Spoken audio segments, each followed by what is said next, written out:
Oke, assalamualaikum warahmatullahi wabarakatuh. Ketemu lagi di mata kuliah akuntansi keuangan semester 2. Hari ini kita akan bersama-sama membahas tentang penggabungan usaha atau business combination ya. Apa itu penggabungan usaha atau business combination? Ya, menurut pernyataan dalam pernyataan standar akuntansi keuangan atau PSAK nomor 22 tentang akuntansi penggabungan usaha bahwa penggabungan usaha atau business combination itu adalah penyatuan minimal 2 atau lebih perusahaan kemudian menjadi satu kesatuan secara ekonomis dengan tujuan adalah untuk memperoleh kendali atau mengontrol atau mengawasi atas aktiva dan kegiatan operasional perusahaan. Nah, kenapa perusahaan itu melakukan penggabungan usaha ya? Itu ada beberapa latar belakang atau ada beberapa hal yang melatar belakangi kenapa perusahaan itu bergabung ya.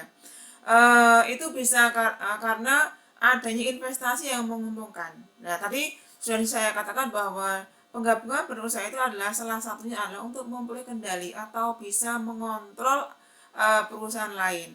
Juga bisa memperoleh area pasar baru ya. Kemudian memperoleh pasokan bahan baku yang secara tetap. Kemudian mengurangi tingkat risiko persaingan. Kemudian dengan bergabung maka ukuran perusahaan itu menjadi besar atau menambah skala perusahaan. Itu adalah latar belakang kenapa perusahaan itu bergabung dalam penggabungan usahanya ya. Kemudian manfaat atau sifat dari penggabungan usaha ini ada beberapa, yaitu yang pertama adalah integrasi horizontal atau horizontal integration ya. Jadi ini adalah penggabungan usaha di mana penggabungan usaha itu berdasarkan dari beberapa perusahaan yang sejenis, yaitu itu adalah yang integrasi horizontal. Kemudian yang kedua, integrasi vertikal itu adalah penggabungan perusahaan yang sebelumnya itu mempunyai hubungan antara perusahaan dengan si pemasok, yaitu untuk mempermudah memperoleh pemasukan pasokan bahan baku secara tetap. Ya, ini ada contohnya adalah Kimia Farma dengan Apotek Kimia Farma. Kemudian yang ketiga adalah integrasi konglomerasi. Jadi ini adalah gabungan antara integrasi horizontal dengan integrasi vertikal.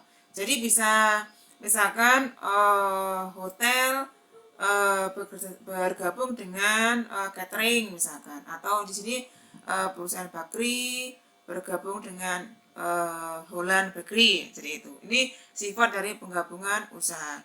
Kemudian bentuk-bentuk penggabungan usaha di sini yang pertama adalah merger statutory atau merger. Jadi di sini merger statutory itu adalah penggabungan minimal dua perusahaan yang ukurannya nggak sama ya, tidak sama antara satu dengan yang lainnya. Jadi nanti di sini perusahaan yang istilahnya membeli. Jadi perusahaan yang dibeli itu nanti akan dilebur ya, dibubarkan dan dibentuk perusahaan, maka ini bisa membentuk perusahaan yang baru. Jadi di sini misalkan contoh adalah Bank Niaga, kemudian bergabung dengan Bank Lipo, membentuk perusahaan baru yang namanya adalah Bank CIMB Siaga. Ini contoh yang merger statutory. Kemudian yang kedua adalah konsolidasi statutory atau konsolidasi. Jadi ini penggabungan dua perusahaan atau lebih yang ukurannya relatif sama, kemudian membentuk menjadi satu perusahaan yang baru. Contohnya adalah Bank Bumidaya, kalau dulu istilahnya ada BBD ya. Kemudian Bank Bapindo, kemudian Bank Dagang Negara, dan yang keempat adalah Bank Eksim. Nah, di sini dari 4 bank itu bergabung menjadi satu, dilebur semuanya membentuk bank baru yang namanya Bank Mandiri. Itu yang konsolidasi. Kemudian yang ketiga adalah akuisisi saham. Ya, jadi di sini penggabungan usaha dengan cara membeli sebagian besar saham dari perusahaan lain. Nah, di sini nanti dengan adanya pembelian sebagian besar saham dari perusahaan lain, maka nanti kita mengenal adanya.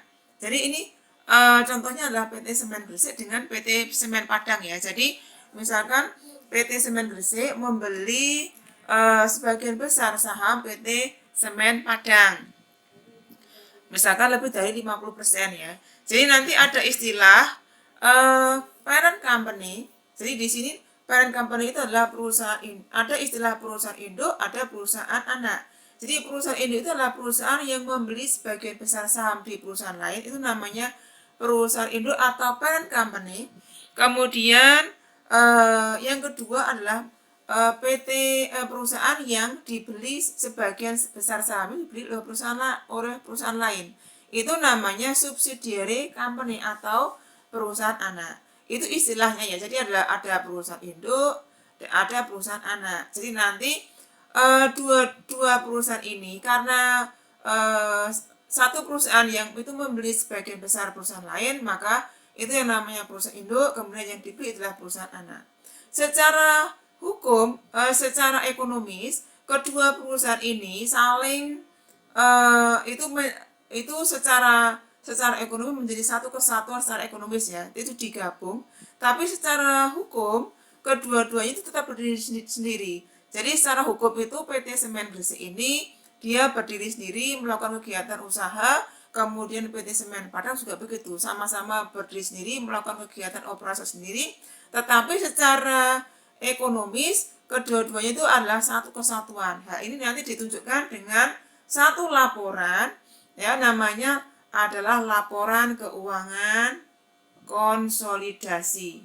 Nah, nanti kita bahas di pertemuan berikutnya. Nah, ini laporan keuangan konsolidasi ini menunjukkan bahwa dalamnya itu ada laporan perusahaan induk dengan perusahaan anak itu digabung ya. Jadi nanti digabung berapa kayanya, tapi nanti dipisahkan, nanti di laporan keuangan konsolidasi itu sudah ditunjukkan seberapa besar kekayaan dari perusahaan induk dan seberapa besar perusahaan anak. Jadi nanti ada istilah controlling interest dan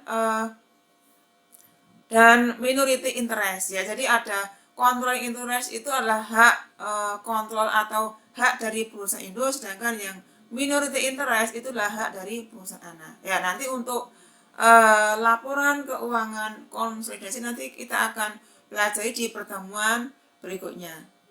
Demikian penjelasan mengenai penggabungan usaha, semoga bermanfaat. Assalamualaikum warahmatullahi wabarakatuh.